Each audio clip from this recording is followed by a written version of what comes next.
You know, I see guys posting pictures out on the internet, on the forums and whatever, and they're showing what they built. I mean, it's some gorgeous stuff. But then I get to looking at the door edges and the door gaps, whatever, and you'll see a little corner rolled off and this and that. Let me tell you something. One of the hardest things to sand is an edge. And because everybody wants to sand it with a machine. And the issue is, when you get on an edge, is if you tilt the least little bit, you just destroyed your line. You know, you go through and you build a cabinet and you've got doors. Well, you got to realize sanding, scraping, whatever, is going to be removing some material. So inevitably, I try to leave that gap just a little hair tighter to give me some sanding room. But if you get on there and you sand this thing with a machine, you don't always have good control.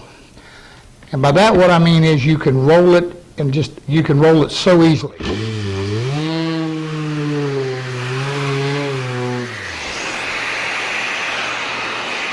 And I mean, I don't care how experienced you are, and if you kind of hit this edge a little bit, well, when you put your door on, you lost your gap, or it's not straight.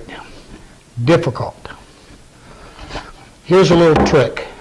Now, this is just a mock-up I've done.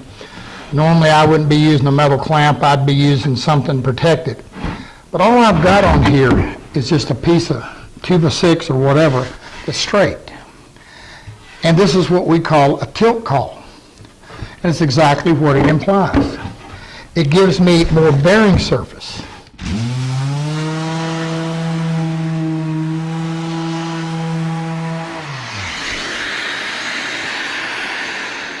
Now, that said, earlier we talked about that pressure thing, you know, where I'm pushing. And when I'm sanding here, I'm kind of pressing just a little more toward my sanding caul, or my tilt caul, than I am at the back.